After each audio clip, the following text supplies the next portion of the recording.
Seigneur, nous voulons te dire merci pour ce moment que tu nous as accordé pour être tous ensemble dans ta présence.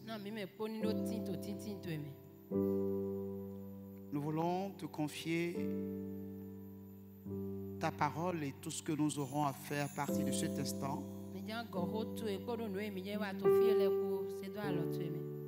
afin que tu laisses ton cachet sur toutes choses.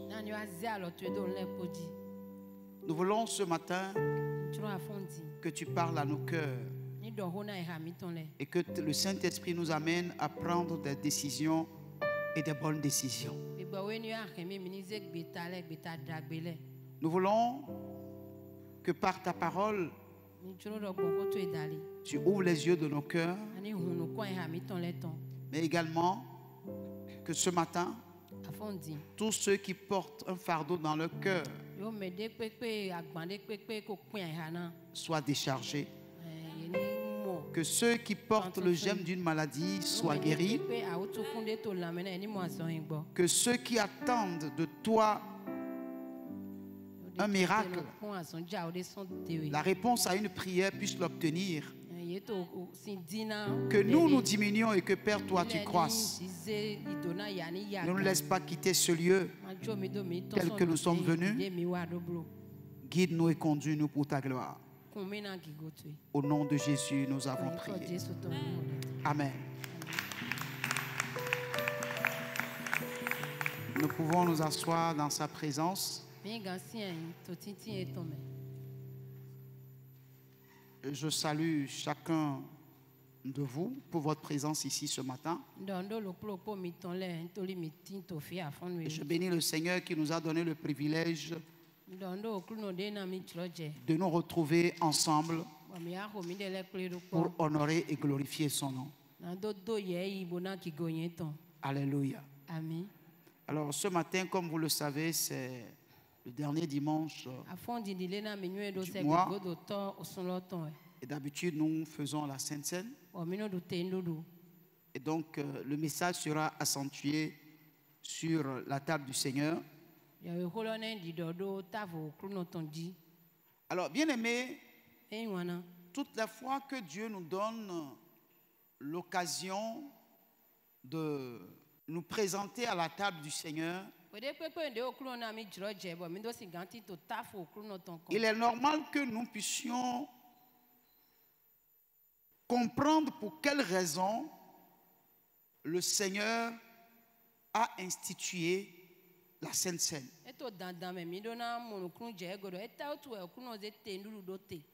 Je pense que la dernière fois que nous avons été à la Sainte Seine, nous avons beaucoup accentué sur la communion fraternelle.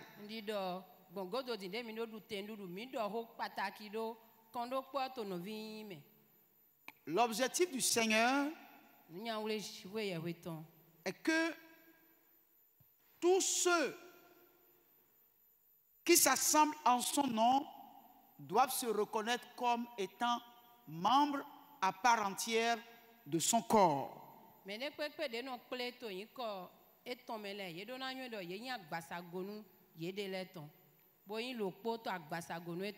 Et la Sainte définit en réalité la nature de l'Église. Des fois, certaines personnes parmi nous ne comprennent vraiment pas quelle est la nature de l'Église. Pourquoi l'Église? Alléluia. Mais mes bien-aimés, comme je l'ai toujours dit, Dieu nous a engendrés par Christ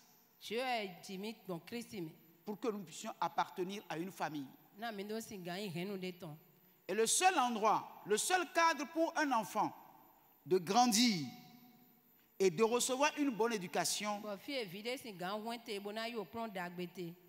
c'est dans la famille. Gloire à Dieu. Et le seul endroit où le nouveau-né en Christ doit croître et quitter l'état d'enfant pour devenir fils. C'est au sein de l'Église. Parce qu'en fait, la parole de Dieu déclare qu'un enfant ne peut hériter de son père que lorsqu'il devient fils.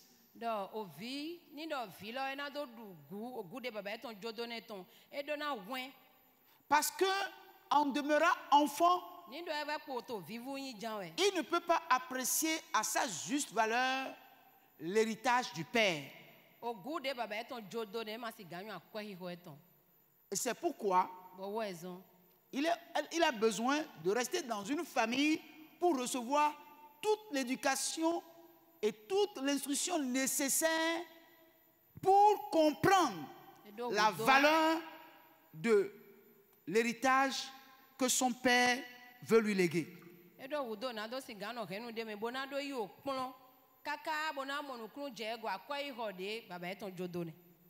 Alors, la communion, en réalité, met entre les membres de l'Église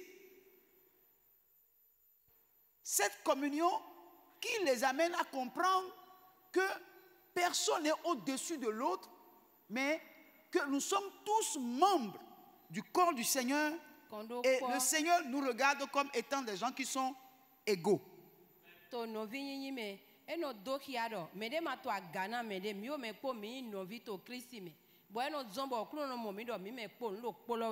Donc, il n'y a pas de classe de riches et de pauvres, d'intellectuels et d'illettrés, de juifs ou de grecs. Dieu considère que chacun de nous qui avons reçu le Seigneur comme notre Seigneur et Sauveur, que nous tous, nous sommes membres de son corps. Et aucun membre de notre corps n'est négligeable. Tout ce qui constitue les membres de nos corps sont importants et participent à notre bien-être. De la même manière, chacun de nous, le Seigneur considère que nous sommes importants. Et c'est pourquoi la Bible déclare que nous sommes des frères. Alléluia. Nous sommes des frères et sœurs. Et ceux qui s'appellent frères et sœurs, c'est des gens qui reconnaissent qu'ils sont du même sang. Et nous tous qui avons reçu Christ comme Seigneur et Sauveur, c'est le sang du Christ qui nous unit. Et le sang du Christ est plus fort que le sang de nos parents qui nous ont engendrés. Si le sang de nos parents peut nous unir et nous pouvons nous reconnaître que nous sommes issus d'un même père, d'une même mère, combien à plus forte raison le sang du Christ qui est sans tache peut nous unir et faire en sorte que les liens qui nous unissent soient plus forts que les liens qui nous unissent entre frères de même père et de même mère.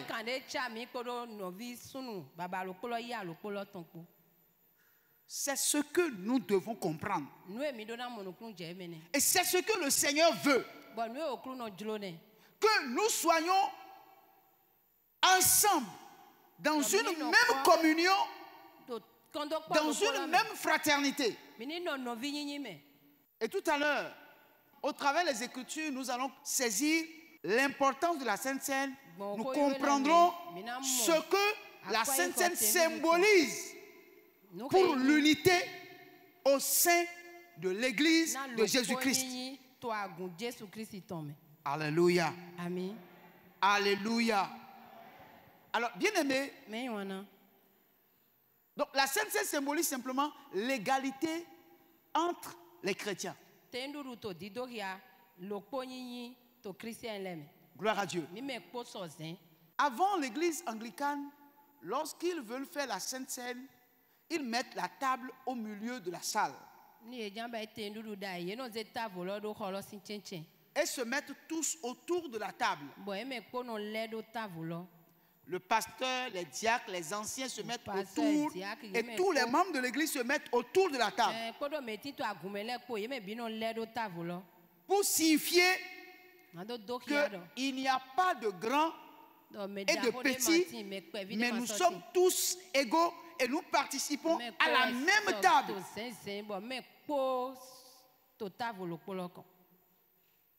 Mais je me souviens quand l'église a commencé par grandir, cette disposition était devenue difficile pour eux. Gloire à Dieu. Alléluia. Alors, je voudrais dire ceci. Nous mangeons tous, nous buvons tous, et nous avons tous besoin de la même nourriture qui vient du Seigneur Jésus-Christ. Alléluia. Amen. Pourquoi la Sainte Seine? Dans le livre de Jean chapitre 6, Jésus a défini ce que c'est que, en réalité, la Sainte Seine. Nous lirons d'abord le verset 35.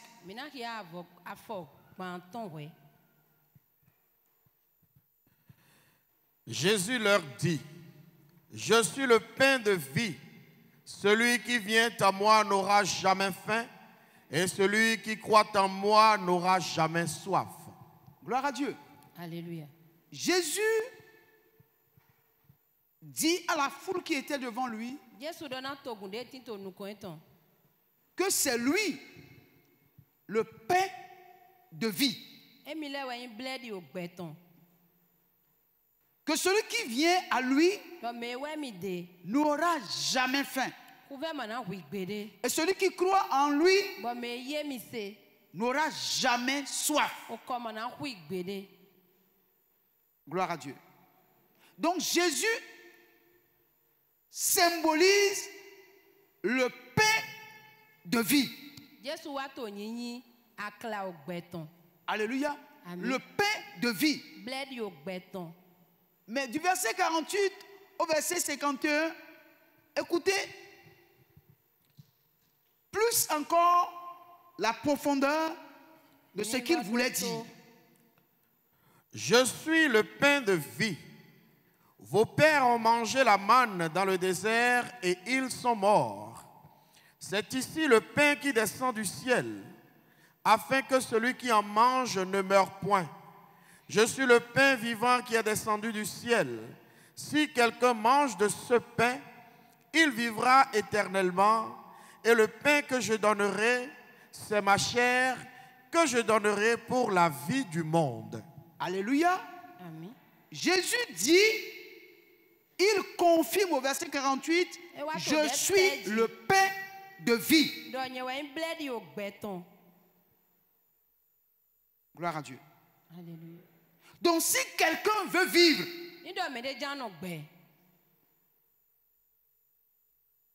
il doit manger ce pain. Il a dit au verset 35, mais ici, au verset 48, il a précisé encore, je suis le pain de vie. Mais en fait, quand il avait dit je suis le pain de vie, les gens ont déjà commencé par contester. Mais il leur répète, je suis le pain de vie. Donc si quelqu'un veut vivre, il est obligé de me manger. si vous voulez la vie, en vous, vous avez l'obligation de me manger.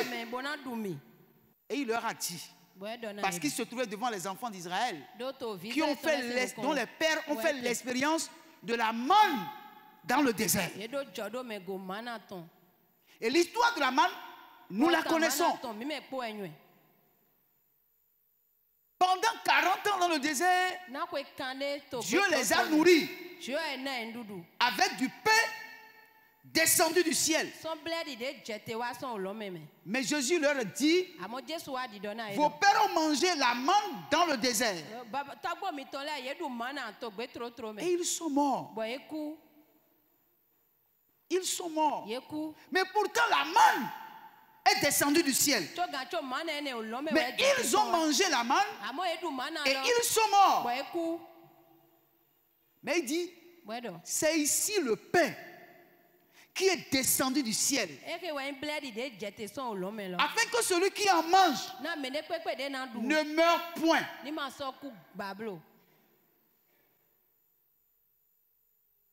Donc le pain que je représente, le pain dont je vous parle, que je suis, est différent de la manne que vos parents ont mangé dans le désert et ils sont tous morts. Mais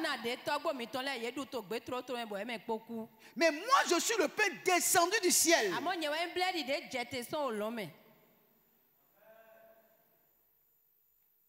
Quand vous me mangez,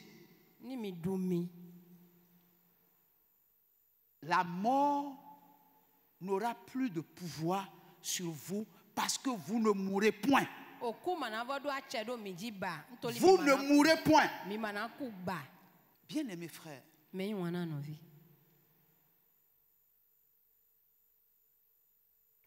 je crois à la vie éternelle. Je crois que celui qui a reçu Christ a la vie éternelle en lui. Qu'il vive ou qu'il meure, il vivra. Je crois à la guérison divine. Je crois que quelqu'un, quand il a Jésus, que la maladie ne pourra pas avoir de pouvoir sur lui. Parce qu'il est la vie. Et là où il y a la vie, la mort ne peut pas régner. Je le crois, frère.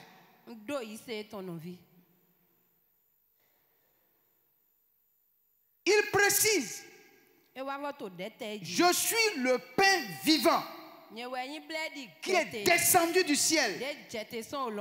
Si quelqu'un mange ce pain, il vivra éternellement. Et le pain que je vous donnerai, c'est ma chair que je donnerai pour la vie du monde.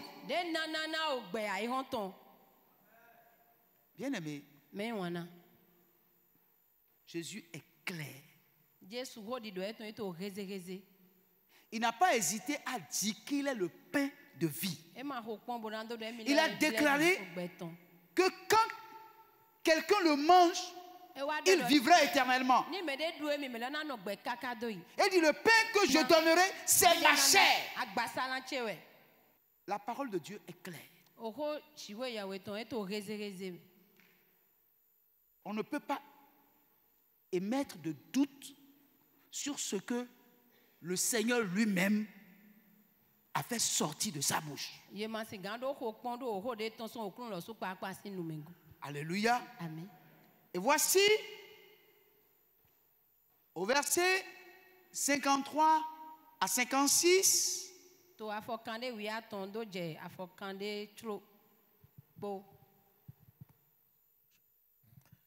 il dit ce qui suit. Jésus leur dit, en vérité, je vous le dis, si vous ne mangez la chair du Fils de l'homme et si vous ne buvez son sang, vous n'avez point la vie en vous-même. Celui qui mange ma chair et qui boit mon sang a la vie éternelle, et je le ressusciterai au dernier jour. Car ma chair est vraiment une nourriture et mon sang est vraiment un breuvage. Celui qui mange ma chair et qui boit mon sang demeure en moi et je demeure en lui. Gloire à Dieu. En réalité, quand nous lisons ce passage-là, nous comprenons la raison pour laquelle Jésus est mort à la croix. Nous comprenons la raison pour laquelle il a fait porter son choix sur nous.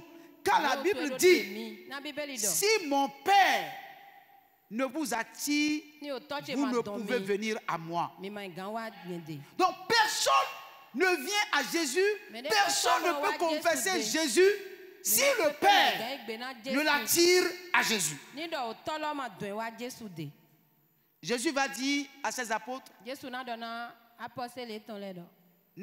vous qui êtes là, n'est-ce pas moi qui vous ai choisi? Gloire à Dieu. Donc en réalité, ce n'est pas nous qui l'avons choisi, mais c'est lui qui nous a choisi, c'est lui qui nous a convaincus du péché et qui nous a démontré que pour que nous soyons sauvés du péché, il faut que nous lui donnons notre vie. C'est lui qui nous a convaincus. Personne ne peut dire que Jésus est Seigneur s'il n'a pas été convaincu par le Saint-Esprit. Donc nous ne sommes pas venus au Seigneur de nous-mêmes, mais c'est lui-même qui a fait porter son choix sur nous. Il dit, avant la fondation du monde, vous avez déjà été élus en Christ Jésus. Donc le monde n'était pas encore créé. Pour qu'on dise que l'homme a été créé et que le péché a été commis. Mais avant cela, Dieu dans ta pensée éternelle a déjà su qu'il, lui Elohim, celui qui existe par lui-même, peut porter des choix sur des personnes qui ne sont pas encore, pour que lorsque l'heure va sonner, il soit manifesté. Donc ce n'est pas le produit d'un hasard que nous sommes devenus chrétiens. Mais il dit, pour avoir la vie en soi, il faut qu'on le mange. Il faut qu'on boive son sang. Il dit, ma chair est une véritable nourriture et mon sang est un breuvage. Gloire à Dieu. Et voici le dernier verset, le verset 58. C'est ici le pain qui est descendu du ciel. Il n'en est pas comme de vos pères qui ont mangé la manne et qui sont morts. Celui qui mange ce pain vivra éternellement. Alléluia. Amen. Il dit, c'est ici le pain descendu du ciel. Il n'en est pas comme ce que vos pères ont mangé et qui sont morts. Ils sont morts. Ce pain-là, quand vous le mangez, vous vivrez éternellement. Alors frères, changeons notre mentalité. Alléluia. Paul a dit, soyez transformés par le renouvellement de votre intelligence afin que vous puissiez arriver à discerner ce qui est bon, agréable et parfait. Alléluia. Alléluia. Vous savez, là où le diable arrive à nous battre, c'est au niveau de notre mental. Gloire à Dieu. La Bible dit que la lutte n'est pas contre la chair et le sang. Le diable est rusé.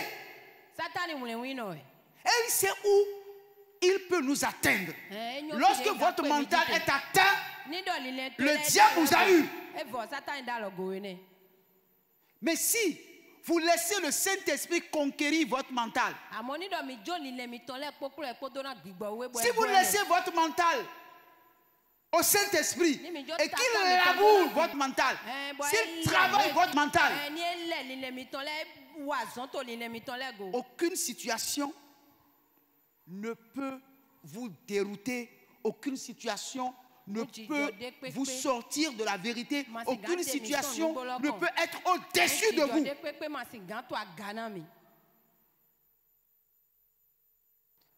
Gloire à Dieu. Alléluia. La première chose que le diable fait, c'est de vous amener à douter de votre identité.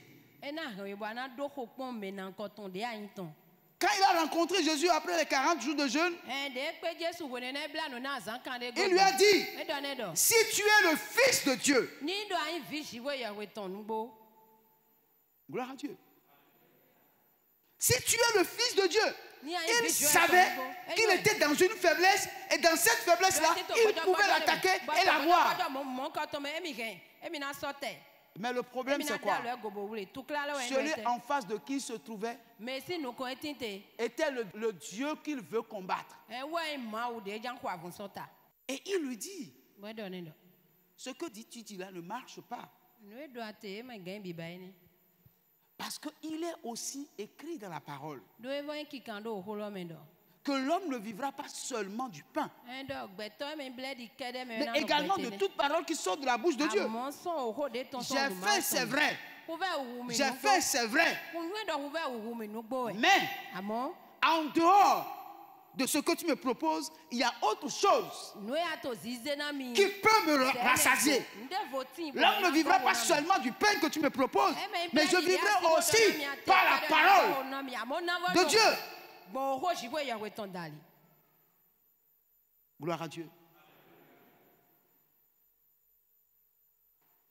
L'objectif du diable est de nous amener à douter de notre identité, de qui nous sommes réellement. Et lorsque le doute entre dans votre pensée au sujet de qui vous êtes, vous avez un problème déjà. Vous êtes un terrain favorable pour le diable. Il peut vous avoir. Et Jésus a dit clairement, c'est ici le pain qui est descendu du ciel. Il n'en est pas comme de vos pères qui ont mangé la manne et qui sont morts. Celui qui mange ce pain vivra éternellement. Alors frère, je dirais que si Christ est en toi, quelles que soient les circonstances de la vie, tu t'en sortiras. La Bible a dit que nous sommes plus que vainqueurs. Gloire à Dieu. Même si les méchants s'entourent pour dévorer ta chair, au nom de l'Éternel, tu peux les tailler en pièces. C'est pourquoi le chrétien, quelles que soient les circonstances, que ce soit dans les moments de maladie, que ce soit dans les moments de manquement, de pauvreté, doit savoir une chose: celui qui est en moi est plus grand que toutes les situations que je traverse. Et s'il est plus grand, il a la capacité de m'enlever de cette situation. Le recours du chrétien, c'est sa reconnaissance que Christ en lui est l'espérance de la gloire. Quel que soit ce que je vis, quel que soit ce que je traverse, quelle que soit l'adversité, je sais une chose: je vais triompher. Gloire à Dieu. Bien-aimé, vous devez avoir un mental fort pour que le diable ne vous amène là où vous ne devez aller. Quel que soit ce que vous allez traverser, sachez une chose: celui qui est en vous est plus grand que tout ce que vous traversez. Gloire à Dieu. Parce qu'il est capable de faire au-delà de ce que nous pouvons imaginer ou penser. Que le Dieu que je sers, il ne déçoit jamais. Ah non, frère, il ne déçoit jamais. Depuis que je l'ai connu, je n'ai pas vu un Dieu à qui je peux le comparer. Parce qu'il n'y a pas son pareil. Quand il te saisit, même quand tu traverses le désert, il est avec toi. Et dans une commune loyauté.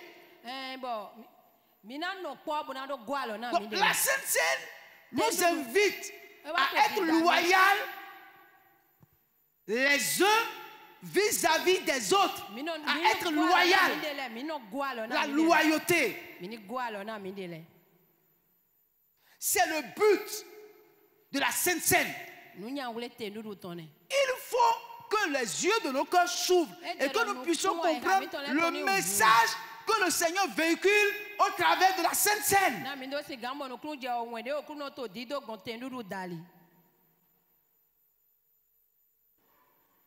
Si vous me suivez, levez la main, je vais voir. Que le Seigneur bénisse chacun de vous. Et qu'il se révèle à vous d'une manière claire. Vous savez, dans le livre de 1 Corinthiens chapitre 10, verset 16 à 17, Paul dit quelque chose. La coupe de bénédiction que nous bénissons n'est-elle pas la communion au sang de Christ? Le pain que nous rompons n'est-il pas la communion au corps de Christ? Puisqu'il y a un seul pain, nous sommes plusieurs. Nous qui? Nous qui sommes plusieurs, nous formons un seul corps, car nous participons tous à un même pain. Gloire à Dieu. Alléluia. Vous êtes là avec moi? Gloire à Dieu. Alléluia. Il dit, la coupe de bénédiction que nous bénissons n'est-elle pas la communion au sang de Christ? Le pain que nous rompons, n'est-ce pas la communion au corps du Christ? Puisqu'il y a un seul pain. Nous qui sommes plusieurs, nous formons un seul corps, car nous participons tous à un même pain. Alléluia. La coupe de bénédiction, c'est le sang de Jésus qui a été versé pour nous tous, qui est dans la coupe. Le pain que nous mangeons, c'est la communion au corps du Christ. Donc nous sommes plusieurs, n'est-ce pas? Mais lorsque nous tous, nous nous réunissons autour de la table,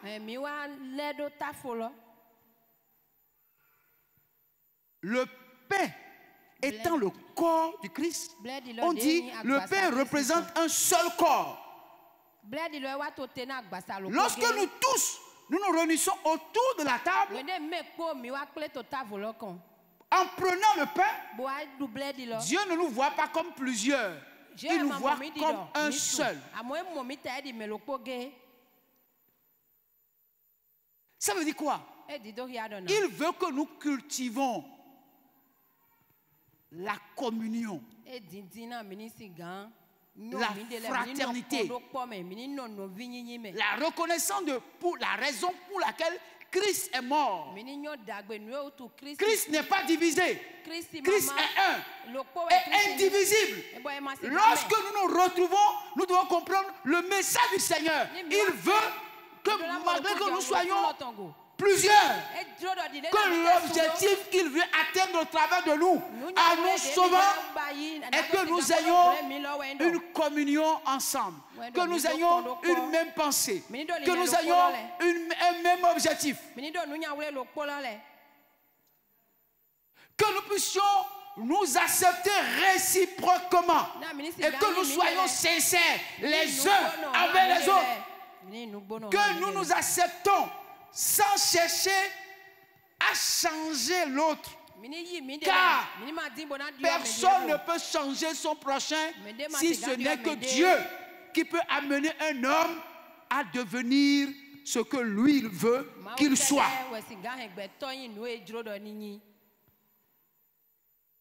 Bien-aimés frères, tant que chacun de nous ne va comprendre ce message, nous ne comprendrons jamais le mystère de l'Église.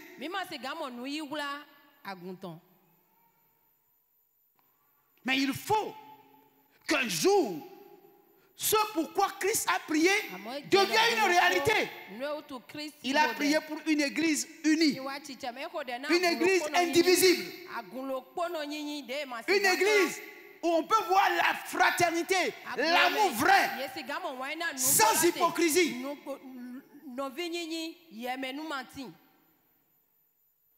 Alléluia.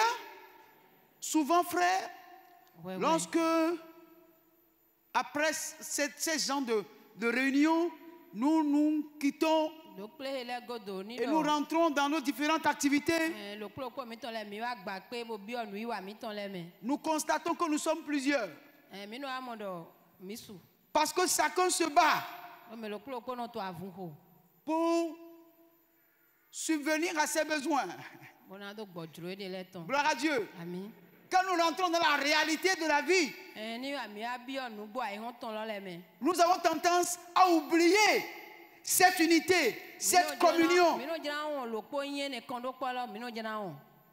Mais la Sainte Seine vient pour nous rappeler que malgré que nous sommes plusieurs, nous sommes un. Nous sommes un. Alléluia. Bien-aimés, je vais lire quand même les quelques derniers versets que j'ai avant de m'arrêter. Parce que je sais que vous avez déjà compris le message. Gloire à Dieu. Mais les quelques versets que j'ai, je vais les lire quand même. Alléluia. Dans 1 Corinthiens chapitre 11 verset 29, l'apôtre Paul dit quelque chose de très important. Car celui qui mange et boit sans discerner le corps du Seigneur mange et boit un jugement contre lui-même. Alléluia. En réalité, qui est celui qui mange et boit sans discerner le corps du Seigneur?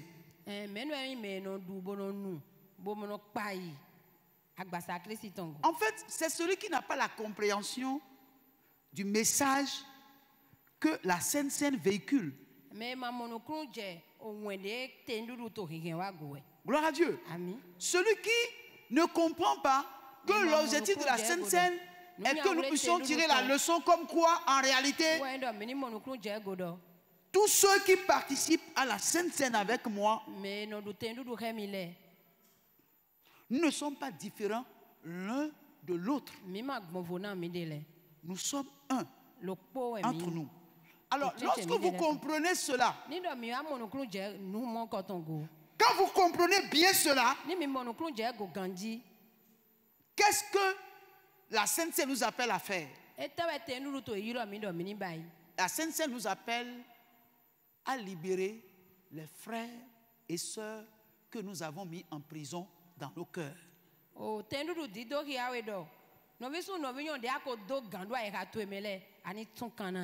La Sainte Seine te dit que le frère là, contre qui tu as quelque chose, en réalité, n'est pas différent de toi. Vous êtes membres d'un même corps. J'ai toujours donné cet exemple. Je veux vous le dire encore.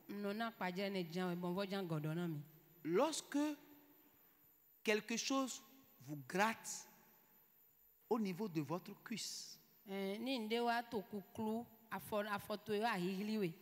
quelle réaction vous avez? Quelque chose te gratte ici. Qu'est-ce que tu fais? Quelle réaction tu as? Tu fais comme ça. Mais avant que tu ne saches que quelque chose te gratte ici, c'est ton cerveau qui signale que quelque chose te gratte ici. Et le cerveau donne l'ordre à ton bras. Et ton bras exécute et tu ne grattes pas comme ça. Tu prends un doigt ou bien tu prends les doigts. Mais quand tu prends les doigts, ce n'est pas les doigts qui te grattent. C'est l'ongle, ce sont les ongles de ton doigt qui fait le grattage. Mais quand tu n'as pas senti le besoin de te gratter, l'ongle va servir à quoi?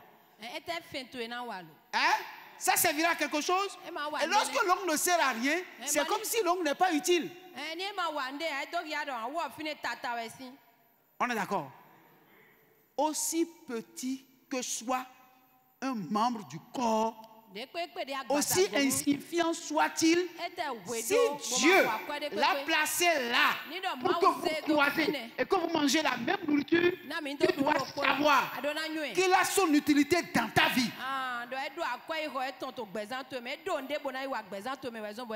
C'est pourquoi la Sainte Seine te rappelle, même s'il est insignifiant, il faut que tu saches que devant Dieu vous êtes égaux. L'autre chose, il est là parce que Dieu sait qu'en son temps, il te sera utile. À cause de cela, pendant que tu viens prendre la Sainte Seine, libère celui que tu as mis en prison.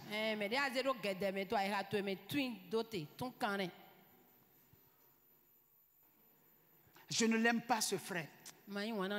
Cette soeur, je ne l'aime pas. Attends, je ne te comprends pas. La personne ne t'a rien fait. Mais subitement, tu ne l'aimes pas.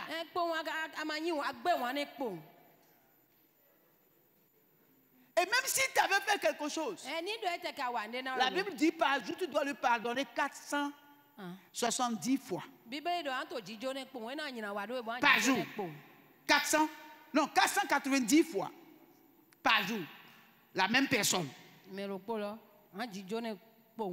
il n'a pas encore fait 3. Il a fait seulement une fois.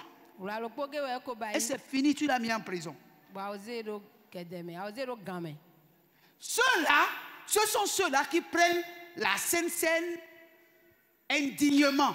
Indignement. Donc ils mangent et boivent un jugement contre eux-mêmes.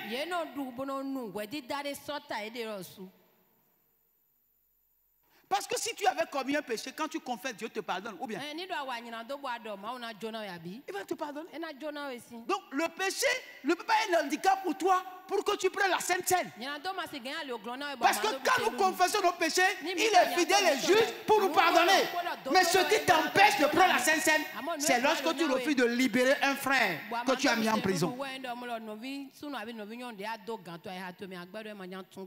Est-ce que quelqu'un comprend ce que je dis? Ah non, le pasteur, je ne l'aime pas. Frère, c'est grave. Si tu ne m'aimes pas, tu as un gros problème. Parce que moi, je t'aime. Tu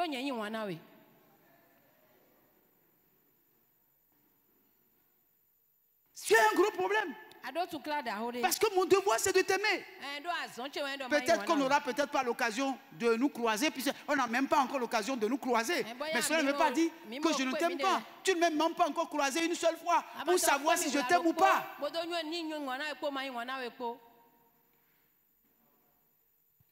Je crois que peut-être tu n'as pas encore eu l'occasion de me rencontrer. Le jour où tu vas me rencontrer, tu vas comprendre que je suis rempli d'amour.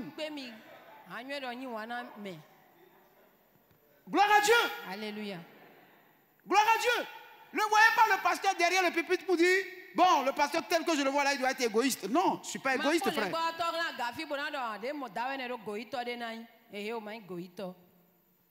Gloire à Dieu. Nous allons lire 1 Corinthiens chapitre 12 à partir du verset 12. Je veux juste que vous écoutez. Chacun de nous connaissons ce passage-là. Car comme le corps est un et a plusieurs membres, et comme tous les membres du corps, malgré leur nombre, ne forment qu'un seul corps, ainsi en est-il de Christ. Nous avons tous, en effet, été baptisés dans un seul esprit pour former un seul corps, soit juif, soit grec, soit esclave, soit libre, et nous avons tous été abreuvés d'un seul esprit. Ainsi, le corps n'est pas un seul membre, mais il est formé de plusieurs membres. Si le pied disait, parce que je ne suis pas une main, je ne suis pas du corps, ne serait-il pas du corps pour cela?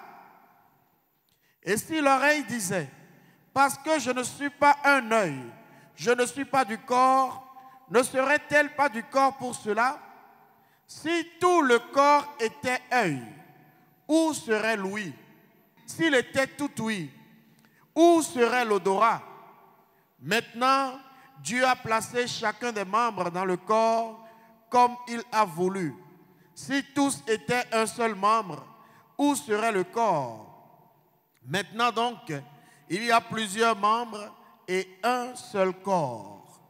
L'œil ne peut dire à la main, je n'ai pas besoin de toi, ni la tête dire aux pieds, je n'ai pas besoin de vous, mais bien plutôt les membres du corps qui paraissent être les plus faibles sont nécessaires. Et ceux que nous estimons être les moins honorables du corps, nous les entourons d'un plus grand honneur. Ainsi, nos membres les moins honnêtes reçoivent le plus d'honneur. Gloire à Dieu. Bon, est-ce que nous lisons la parole de Dieu? Si nous lisons la parole de Dieu, pourquoi nous nous distinguons? Gloire à Dieu. Frère, on peut ne pas être d'accord sur un certain nombre de choses. Gloire à Dieu. Mais cela ne nous divise pas.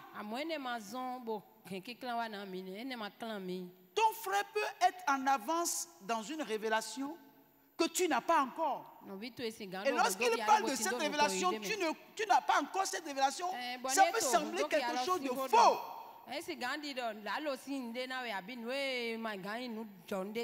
Alors, tu peux t'entendre avec ton frère sur la chose pour laquelle vous êtes d'accord et ceux sur lesquels vous n'êtes pas d'accord. Tu mets ça dans le congélateur en attendant que tu aies la confirmation que c'est faux ou c'est vrai. Mais ça ne doit pas vous diviser. Alléluia. Mais il ne doit pas avoir de lutte entre nous. On va se critiquer, on va se jalouser. C'est-à-dire, nous laissons le diable atteindre notre mentalité et nous nous battons pour les choses pour lesquelles le Seigneur n'attache aucune importance. Restons unis comme le Seigneur le veut.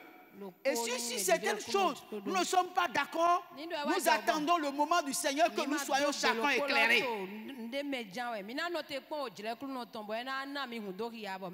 Pas question de nous battre inutilement. Parce que c'est là que le diable arrive à nous avoir. Et quand ça commence, Dieu cesse de nous visiter. Dieu cesse de faire des miracles. Dieu cesse de guérir les malades. Dieu cesse de lever les gens, de bénir financièrement. Dieu cesse de faire toutes ces choses. Parce que l'Esprit de Dieu ne reste pas là où il y a la division.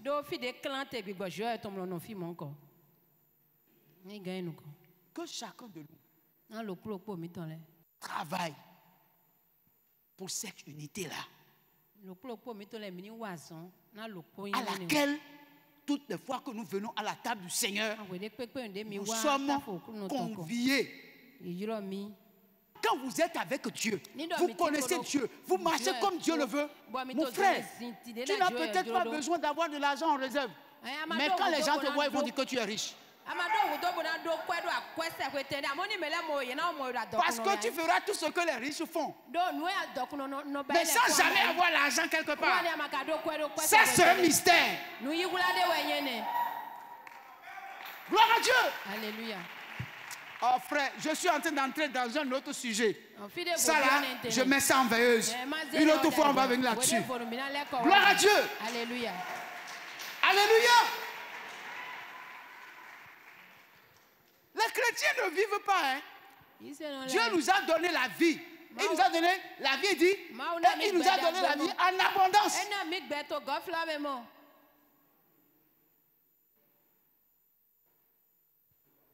Alléluia. Tu les invites quelque part, vous allez m'avoir dit, il se pourrait qu'il y a les démons là-bas. Frère, il faut laisser histoire de démons quelque part. Partout là, il y a des démons. Ici, il y a des démons. Ici, il y a des démons. Là, il y a des démons. Finalement, il faut vivre dans les airs. Même dans les airs, il y a les démons.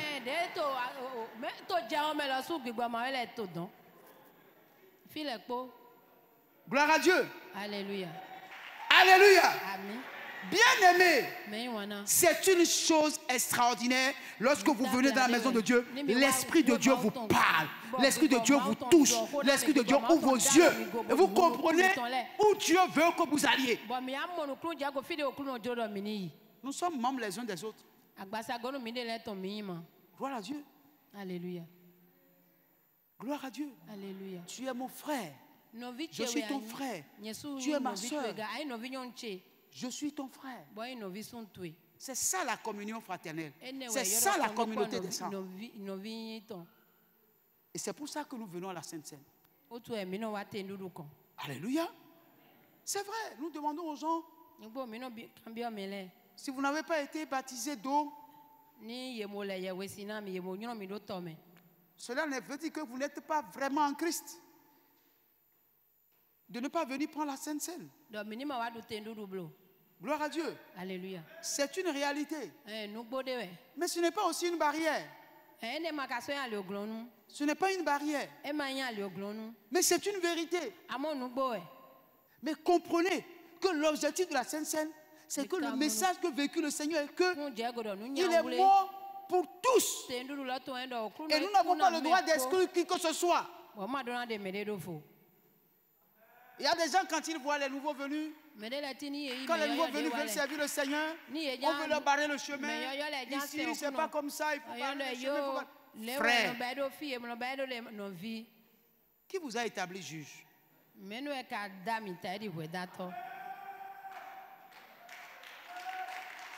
Gloire à Dieu. Alléluia. Gloire à Dieu. Le Seigneur, au jour le jour, attirera ceux qui sont à lui. Ils viendront du nord, du sud, de l'est et de l'ouest. Et toutes les fois qu'ils viennent, ils constatent qu'il y a des bras qui veulent les prendre. Gloire à Dieu. Alléluia. Il faut qu'ils soient accueillis.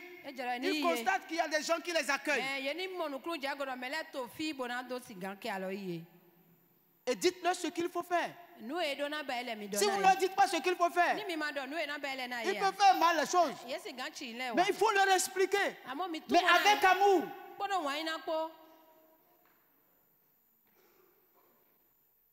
Gloire à Dieu. Alléluia. Gloire à Dieu. Alléluia. Je sais que vous avez déjà compris que Dieu vous garde.